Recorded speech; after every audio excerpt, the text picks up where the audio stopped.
Hi hello नमस्कार, मी काजल तुम्हा सगळ्यांचं परत एकदा आपल्या यूट्यूब चॅनलमध्ये अगदी मनापासून स्वागत करते। तर मला बऱ्याचशा कमेंट आल्या की अम्ब्रेला घेर म्हणजे अम्ब्रेला ड्रेसचं कटिंग आणि स्टिचिंग दाखव।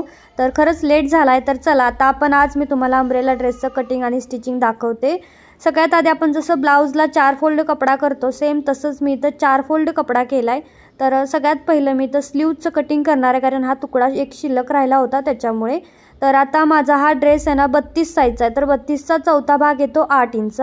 सगळ्यात आधी मी उंची टाकली बाहीची 15.5 इंच आणि इथं मी 8 इंच ही रुंदी टाकणार आहे। तर जेवढी तुमची छातीची साईज असेल त्याचा चौथा भागाची तुम्हाला रुंदी टाकायची असते, हे लक्षात ठेवा। त्यानंतर खुल्या भागाकडून 2.5 इंचावरती मार्किंग केले आणि बाहीचा जो आपला शेप असतो ना तो इथं मी शेप देऊन घेतलाय। त्यानंतर खालच्या साईडनी दंडघेराची जी मार्किंग आहे ना तीही केली। मी 5.5 एवढा इथं दंडघर ठेवलेला आहे, कारण की माझ्यापेक्षाही बारीक तब्येत आहे कस्टमरची, त्यामुळे मी जरा माप कमी घेत आहे। त्यानंतर आता जसं मार्किंग केलं होतं ना तसं सेम इथं मी बाहीचं पहिल्यांदा कटिंग केलंय। आता ही बाही आपण ओपन करूया। हे बघा असं ओपन करायचं आणि जे आतला छोटंसं मुंड्याचं मार्किंग आहे ना आतल्या लाईनचं, तर ते मार्किंग आपण इथं कट करून घेऊया। तर आता आपली इथं बाही कटिंग झाली। आता आपण वरचा अप्पर पार्ट जे आहेत ना बॉडीचे ते आपण कटिंग करूया। त्यासाठी इथं मी पूर्ण कपडा इथे यूज करते आणि त्याला फोल्ड करणार आहे। बघा जसं आता आपण 4 फोल्ड बाहीसाठी केलं होतं ना सेम त्याच पद्धतीने इथे सुद्धा आपल्याला 4 फोल्ड करायचं आहे। तर हे बघा अशा पद्धतीने 4 फोल्ड करून घ्यायचं आणि याची घडी घालताना हे सरळ आलं पाहिजे। तिरकं जर घडी घातली गेली ना तर त्याच्यामध्ये रिंकल्स येतात। जशी आपली तिरकी पट्टी कशी लांबते तसे आपले खालचे जे वरचे बॉडीचे अप्पर पार्ट आहेत ना ते लांबतात। त्यामुळे बघा नीट सरळ घडी घालायची, म्हणजे तिरका पार्ट आहे ना तो आधी कट करायचा आणि लेवलमध्ये सरळ करून घ्यायचं, त्याच्यानंतरच मापं टाकायची। हे खूप इम्पॉर्टंट आहे। जसं की मी सांगितलं हा 32 साईजचा ड्रेस आहे, तर आहे 30 साईज, पण मी थोडीशी वाढीव साईज याच्यामध्ये घेते 31.5 ते 32 एवढी। तर 32चा चौथा भाग येतो 8 इंच प्लस 2 इंच शिलाई मार्जिन ॲड करून मी 10 इंचावरती मार्किंग केली आणि उंची घेतलेली आहे 15.5 इंच। त्यानंतर गळा रुंदी घेतली मी इथं 2.5 इंच गळ्याची रुंदी टाकते। हे बघा इथं गळ्या रुंदी टाकते 2.5 इंच। तिथून पुढं मी शोल्डर टाकलाय 6.5 इंच। जिथं शोल्डर टाकलाय तिथून खाली मुंडा टाकते 6.5 इंच आणि आता मुंड्याचा असा बॉक्स तयार करून घेते। त्यानंतर इथे एक मार्किंग 1 इंचावरती आणि एक 1.5 इंचावरती केली। दोन्ही मार्किंगला असं मुंड्याला गोलाकार दिला। त्यानंतर गळ्याची उंची टाकते 6 इंच एवढी आणि ताशी तिरकी लाईन ड्रॉ करते, जो पंचकोनी शेप असतो त्याचा। खालच्या साईडने मी इथं कमरेचं सुद्धा माप टाकलं आणि तिरकी लाईन ड्रॉ केली। जसं आता हे मार्किंग आहे ना तसं आपल्याला कटिंग करून घ्यायचं आहे। सगळ्यात आधी आपण बाहेरचा जो मुंडा आहे ना तो बाहेरचा मुंडा इथे कट करूया। हे बघा अशा प्रकारे। आणि त्याच्यानंतर आता आपण हे दोन्ही पार्ट वेगवेगळे करूयात आणि दोन्ही पार्ट वेगळे केल्यानंतर पहिल्यांदा वरचा म्हणजे पुढचा पार्ट घ्यायचा ज्याच्यावरती आपण मार्किंग केली तो, आणि त्याचा गळा कट करायचा आहे। गळा कट झाल्याच्या नंतर जो वाढीव मुंडा आहे ना तो वाढीव मुंडाही आपल्याला कट करायचा आहे आणि आतलाच मुंडा इथं ठेवायचा आहे, जो आपला पुढच्या भागासाठी असतो तो। त्यानंतर आता आपण दुसरा पार्ट घेऊया आणि दुसरा पार्ट सुद्धा सेम असा ठेवूया आणि याच्यावरती आपल्याला आता गळ्याची रुंदी टाकायची आहे। तर मी रेग्युलर साईज ठेवणार आहे गळ्या रुंदीची, जी रेग्युलर ड्रेस आहे त्याच्यामुळे। तर इथं मी गळा रुंदी 2.5 इंच जेवढी पुढच्याला घेतली तेवढ्यालाच, फक्त उंची मी तर रेग्युलर साईज एवढी ठेवते म्हणजे 3.5 इंच आणि इथं गोलाकार देऊन येते या गळ्याला आणि पाठीमागचा गळा इथं मी कट करून घेते। तर आता आपला वरचे मागचा आणि पुढचा दोन्ही पार्ट आपले इथं रेडी झालेले आहेत। त्याच्यानंतर आता आपण घेर कटिंग करूया। घेर कटिंग करण्यासाठी राहिलेला सगळा कपडा मी पहिल्यांदा डबल फोल्ड केला, त्यानंतर असा त्रिकोणामध्ये फोल्ड केलाय, म्हणजे आता हा कपडा आपला 4 फोल्ड होईल। ह्याची बरोबर प्रॉपर अशी घडी घालायची, जसं मी तुम्हाला व्हिडिओमध्ये दाखवते सेम तशीच याची घडी घालून घ्यायची आहे बघा। तर बघा मग इथं मी बरोबर अशी घडी घालून घेतली। त्यानंतर काय करायचं, आपले जे वरच्या बॉडीचे 2 पार्ट कट केलेत ना त्यातला कोणताही एक घ्या आणि आपल्याला त्याची डबल फोल्ड करायचा आहे तो पार्ट आणि असा वरच्या साईडने ठेवायचा आहे आणि जिथे बसत असेल ना तिथं ठेवायचा आहे, बरोबर बसला पाहिजे। आणि मग तिथून डायरेक्ट कटिंग करायचं आहे, कोणतेही माप वगैरे टाकायची गरज नाही, एकदम सोप्या भाषेत आणि सोप्या पद्धतीने सांगते। आता इथून खाली तुम्हाला जेवढी घेरची उंची पाहिजे ना ड्रेसची तेवढी तुम्हाला उंची घ्यायची आहे आणि त्या उंचीच्या पॉईंटवरून परत आपल्याला हे कटिंग करून घ्यायचं आहे आणि आपला इथं मागचा पुढचा दोन्ही आपल्या पार्टचे घेर रेडी होतील। तर हे बघा इथं मी कटिंग करून घेतलं आता मी ह्याला ओपन करते, कारण की हे जॉईंट आहे तर आपल्याला ते जॉईंट कट करून घ्यावं लागेल। बघा किती मोठा असा भरपूर असा अम्ब्रेला घेर आपला आलेला आहे। आता इथं जो जॉईंट आहे ना तो आपण जॉईंट कट करूया, म्हणजे आपला पुढचा आणि मागचा दोन्ही पार्ट हे वेगवेगळे सेपरेट होतील। ठीक आहे, चला तर आता शिवायला चालू करूया। तर शिवायला चालू करण्याच्या आधी तुम्हाला एक सोपी पद्धत सांगते कॅनव्हास वापरायची। तर डायरेक्ट कॅनव्हास असा चौकोनी आकारामध्ये कट करून घ्यायचा, पण मी तुम्हाला इथं अजून एक वेगळी पद्धत सांगते। आपली जी गळारुंदी असते 2.5 इंच आणि गळ्याची उंची तुम्ही ड्रेसची जेवढी घेतली ना त्याच्यापेक्षा अर्धा इंच कमी घ्यायची आणि याचा चौकोन तयार करून घ्यायचा। म्हणजे आपला गळ्याचा जो शेप असेल तसा शेप ह्या कागदावरती पण ड्रॉ करायचा आणि त्याच्या साईडनी 1-1 इंच एवढं मार्जिन सोडत आपल्याला हा पेपर कट करायचा आहे। ठीक आहे, तुम्ही इथं डायरेक्ट गळा कट केला तरी चालतोय, पण तसं करू नका। तसं केलं तर खूप फिनिशिंग चुकतं, त्याच्यामुळे फक्त बाहेरनं जास्ती जो पेपर होतोय तो कट करायचा। आणि आता हा पेपर आपण ह्या रब कपड्याला व्यवस्थित चिटकवून घेऊया। तर बघा आता मी प्रेस करून व्यवस्थित चिटकवून घेतलाय। तर आता त्याच्यानंतर जो बाकीचा जो कपडा आहे ना ह्या पेपरच्या साईडचा, तर तो बाकीचा कपडा इथं मी कट करून घेते। तर खूप सोपी पद्धत आहे कॅनव्हास लावायची। तुमचं अशा पद्धतीने लावलं ना तर अजिबात चुकणार नाही। त्यानंतर आता आपण जे आपण 1 इंच एक्स्ट्रा सोडलं होतं ना त्यातला अर्धा इंच एवढा आपण कपडा फोल्ड करूया। हे बघा इथं अर्धा इंच एवढा आपण कपडा फोल्ड करून घ्यायचा आहे। थोडंसं तुम्ही जास्त मोठा चौकोन कट केलात ना तरी पण काही प्रॉब्लेम नाही। एकदम कट टू कट पहिल्यांदा करू नका, छोटा मोठा होऊ शकतो तुमच्याकडून, त्याच्यामुळे। त्यानंतर आता आपला जो फ्रंट पार्ट आहे ना तो फ्रंट पार्ट आपण ठेवूया। तर फ्रंट पार्ट हा सरळ ठेवायचा पहिल्यांदा। हे बघा पहिल्यांदा इथं फ्रंट पार्ट सरळ ठेवायचा आहे आणि म्हणजे आता माझा फ्रंट पार्ट हा खालच्या साईडला आहे। ठीक आहे, तर कधी कधी काय होतं हे असं लागलं जातं आणि कॅनव्हासची बाजू बाहेर दिसते। तर हे असं न लावता आपल्याला जर तुम्हाला एक सोपी पद्धत सांगते, आपला मेन पार्ट सरळच ठेवायचा, त्याच्यावरती हा कॅनव्हास पेपर असा ठेवायचा आहे बघा असा, म्हणजे पेपरची बाजू वरती आली पाहिजे। ठीक आहे, आता ह्याला आपण उलटं करूया, म्हणजे आता ड्रेसची उलटी बाजू आहे आणि आता आपल्याला हे कॅनव्हासला 1/2 इंचावरती शिलाई देऊन घ्यायची आहे। जसा आपला गळ्याचा शेप आहे ना तसं सेम टू सेम आपल्याला इथं हा शेप कंप्लीट करायचा आहे। प्रत्येक हा ड्रेस हा सेमच पद्धतीने शिवला जातो। तुम्ही कोणताही ड्रेस बघितलात ना तर फक्त खालचे घेर वगैरे किंवा गळ्याचं पॅटर्न एवढंच काही ते थोडंफार वेगळं राहतं, बाकी सगळे ड्रेसेस सेम राहतात। ठीक आहे, तर आता मी इथे बघा व्यवस्थित शिलाई टाकून घेते।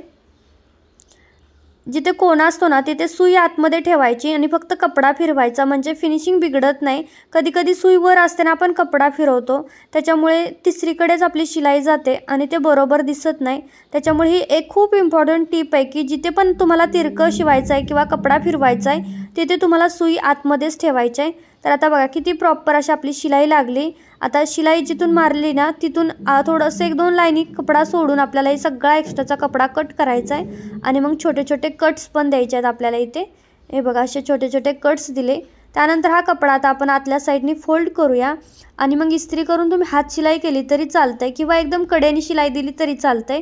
मी इथं 1/2 इंचावरती शिलाई देते जेणेकरून मला हात शिलाई करावी लागणार नाही, त्यासाठी। हे बघा असं इथून आता मी सरळ जसं आपण आधी शिलाई केली सेम तसाच आपल्याला शेप इथे तयार करायचा आहे। त्या हिशोबानेच मी इथं हा कपडा फिरवत बरोबर 1/2 इंचावरती गळ्याला टिप देऊन घेते। बघा तर मग आता आपला इथं हा पुढचा जो पार्ट आहे ना तो एकदम रेडी झालेला आहे आणि खूप सुंदर असं फिनिशिंग आलेलं आहे आपल्या गळ्याचं। त्यानंतर आता आपण मागचा गळा तयार करूया। तर मागचा गळा तयार करण्यासाठी ना एक दुसरा कपडा घ्यायचा आणि त्याची 1 इंचाची तिरकी पट्टी आपल्याला कट करायची आहे। हा कपडा सरळ ठेवायचा आणि त्याची आपल्याला तिरकी पट्टी काढायची आहे एक, आणि ती पट्टी साधारणतः 1 इंच किंवा 1 इंचापेक्षा कमी असावी। 1 इंचापेक्षा जास्त मोठी पट्टी घ्यायची नाही आहे, नाहीतर मग पट्टी खूप मोठी होऊन जाते आणि बरोबर लागत नाही। आता हा कपडा आपल्याला फ्रंट पार्ट बॅक पार्ट आहे ना तो सरळ ठेवायचा आहे, त्याच्यावरती पट्टी उलटी ठेवायची आहे आणि 1/2 इंचावरती पूर्ण पट्टी आपल्याला ही जॉईंट करायची आहे। तर हा कपडा खूप सुळसुळीत असतो, त्याच्यामुळे शिवताना खूप प्रॉब्लेम येतो, इकडे तिकडे सरकतो सारखा, तर तेवढं तुम्ही लक्ष घ्यायचं आहे। तर बघा सुळसुळीत कपडा असल्यामुळे काय होतं ना इथं रिंकल्स येतात धाग्यामध्ये, मशीन जर बरोबर चालत नसेल त्यावेळी। तर आता मी इथं डबल अजून एक शिलाई देऊन घेते, कारण की थोडासा धागा तुटला होता। ज्यावेळेस रिंकल्स येतात त्यावेळेस आपण ओढतो ना तर तेव्हा तो धागा तुटून निघतो, तर अशा वेळी डबल एक शिलाई द्यावी लागते। तर आता मी ही शिलाई डबल देते। त्यानंतर आता जो जास्ती कपडा ना तो मी इथं कट करते बघा, आणि ते छोटे छोटे कट्स द्यायचे। आणि जर आतल्या साईडनी जास्ती कपडा सुटत असेल ना तर तो पण कट करायचा, म्हणजे आपण पट्टी जॉईंट करू त्यावेळेस आपला आतला जो कपडा आहे ना तो कुठे दिसणार नाही त्यासाठी. आता हा ड्रेस आपल्याला उलटा करायचा आणि उलट्या बाजूने असं डबल फोल्ड करायचं पट्टीला, आणि पट्टी ही तुम्हाला उलट्या बाजूने जॉईंट लावायची आहे. फक्त एक लक्षात ठेवायची की पट्टीचा थोडा पण पार्ट हा वरच्या साईडला दिसला नाही पाहिजे. अशा प्रकारे तुम्हाला पट्टी ओढायची आहे, जेणेकरून ती पट्टी तुमची व्यवस्थित लागली जाईल. हे बघा, जसं मी तुम्हाला व्हिडिओमध्ये दाखवते ना सेम तसंच.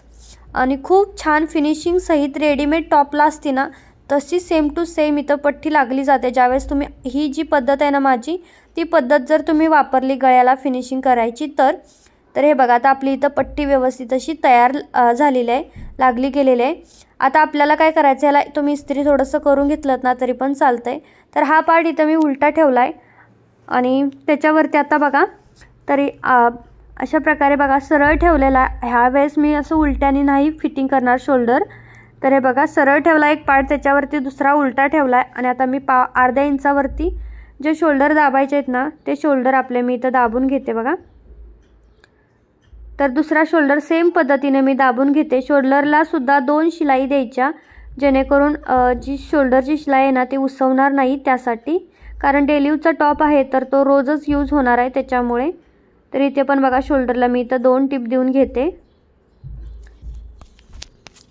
त्यानंतर आता आपण बाहेर रेडी करूया. बघा आता आपला हा पार्ट आहे ना तो दोन्ही पार्ट व्यवस्थित जॉईंट झालेत. आता आपण बाहेर रेडी करूया. तर बाहीला पहिल्यांदा आपल्याला खालच्या साईडनी म्हणजे दंडघेराच्या साईडनी डबल फोल्ड करून शिलाई द्यायची आहे. हे बघा असं. त्यानंतर आपल्याला आता ही बाही ना अशी मधून पकडायची आहे, जसं आपण रेग्युलर बाही लावतो ना सेम तसंच. पहिल्यांदा हा पार्ट आपण सरळ ठेवूया आणि ही बाही अशी मधून पकडूया आणि मग मधून शोल्डरपासून जॉईंट करायला चालू करूया. हे बघा, इथून शोल्डरपासून आपल्याला ही बाही जॉईंट करायला चालू करायची आहे. हे बघा, अशा प्रकारे मी ही बाही जॉईंट करून घेते. तर आता बरोबर ही इकडच्या साईडचं जॉईंट झालं की आपल्याला पलीकडच्या साईडचंही जॉईंट करायचं आहे. पण ह्यावेळेस मी कडेपासूनच परत दुसरी शिलाई देते, जेणेकरून ना डबल शिलाई लागली जाईल त्यासाठी. जसं की मी सांगितलं डेली यूजचा टॉप आहे तर प्रत्येक जागेवरती डबल शिलाई टाकायची, जेणेकरून टॉप लवकर उसवत नाही त्यासाठी. तर हे बघा, आता मी इथं बरोबर बाही जॉईंट करून घेतली.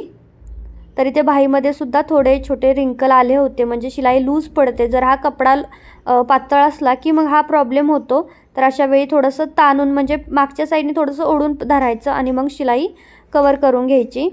तर आता मी ही बाही व्यवस्थित जॉईंट करून घेते बघा. तर आपल्या दोन्ही बाह्या इथं बरोबर जॉईंट करून झाल्यात. आता आपण घेर जोडूया. घेर जोडण्यासाठी आपला वरचा पार्ट सरळ ठेवायचा, त्याच्यावरती घेरचा पार्ट हा उलटा ठेवायचा, म्हणजे सरळ बाजू खाली. तर आता इथे बघा मी जोडून बघितलं तर थोडं कमी पडतंय, पुरत नाही. अशा वेळी काय करायचं, आपल्याला हा जसाच्या तसा डबल फोल्ड कपडा करायचा आहे आणि थोडंसं खालून आपल्याला हे कट करायचं आहे, म्हणजे आपली जी कमरेची रुंदी आहे ती वाढेल आणि मग आपलं करेक्ट या वरच्या भागाला ते बरोबर बसेल त्यासाठी. तर आता बघा हे बरोबर झालेलं आहे. तर आता आपण हे जॉईंट करूया. तर जॉईंट करताना हे अर्धा इंचावरती तुम्हाला जॉईंट करायचं आहे. हे बघा, असं अर्ध्या इंचावरती आपल्याला हे जॉईंट करून घ्यायचं आहे शिलाई देऊन. आणि कमरेमध्ये सुद्धा नेहमी डबल टिप टाकायची. जास्तीत जास्त टॉप हे कमरेतूनच उसवतात, त्याच्यामुळे नेहमी इथे डबल टिप टाकायची. कारण जसे लोक आपल्याकडून शिवून घेतात कारण की आपलं जे शिवलेलं आहे ते टिकावं त्यासाठी. पण आपण सुद्धा रेडीमेडसारखी एक टिप टाकली तर ते लवकर उसवतं. त्याच्यामुळे मी तरी सगळ्याच ड्रेसला नेहमी डबल टिप देत असते. हे बघा, इथे मी डबल टिप देऊन घेतली. त्यानंतर आता हा जो जास्तीचा कपडा आहे ना तो मी सगळा कट करते आणि सेम अशाच पद्धतीने आता मागच्या साईडचा जो घेर आहे ना तो पण घेर जोडते. घेर जोडून झाल्यानंतर आपल्याला डायरेक्ट फिटिंग करायचं आहे. जे आपण फिटिंगचं माप टाकायचं किंवा डायरेक्ट आपलं 2 इंचाचं फिटिंग असतं, त्याच्यामुळे 2 इंच सोडायचं आणि तेवढं आपल्याला ते बरोबर फिटिंग करून घ्यायचं आहे. व्यवस्थित पकडायचे सगळे कपडे, कमरेवरती कमर आली पाहिजे, बॅकची फ्रंटची. सेम थोडंसं फिनिशिंगचं द्यायचा प्रयत्न करायचा. तर इथून खाली बघा आता मी बरोबर असं खालीपर्यंत जॉईंट करते. तर फिटिंगच्या सुद्धा मी 2 टिप देते, जेणेकरून एक जरी फिटिंग जास्त झाला तर उसवता यावी त्यासाठी. 3-4 जरी दिल्यात ना फिटिंगच्या टिप तरी सुद्धा चालतंय. तर हे बघा, आता दुसरी अजून एक मी इथं फिटिंगची टिप टाकून घेते आणि सेम ह्याच पद्धतीने मी दुसऱ्या साईडचं सुद्धा फिटिंग करणार आहे. आणि त्याच्यानंतर खालचा जो घेर आहे त्याला मी पिको करणार आहे। तुम्हाला पिको नसेल करायचं, तुम्ही डबल फोल्ड करून शिलाई कंप्लीट केली घेराची तरी चालतंय, जसं आपण नेहमी करतो तसं। पण पिको केल्यानंतर ह्या टॉपची जी उंची आहे ना ती उंची सुद्धा कमी होत नाही आणि दिसायला सुद्धा अम्ब्रेला टॉप हे जास्त छान दिसतात पिकोमुळे। त्याच्यामुळे तर आता जो जास्तीचा कपडा आहे ना फिटिंग करून राहिलेला तो मी कट करते आणि फायनली हा टॉप आपला इथं रेडी झालाय। तर कसं वाटलं तुम्हाला याचं कटिंग आणि स्टिचिंग मला कमेंट करून नक्की सांगा आणि व्हिडिओ कसा वाटला ते सुद्धा सांगा। व्हिडिओ आवडला तर लाईक शेअर कमेंट आणि चॅनलला सबस्क्राईब करा।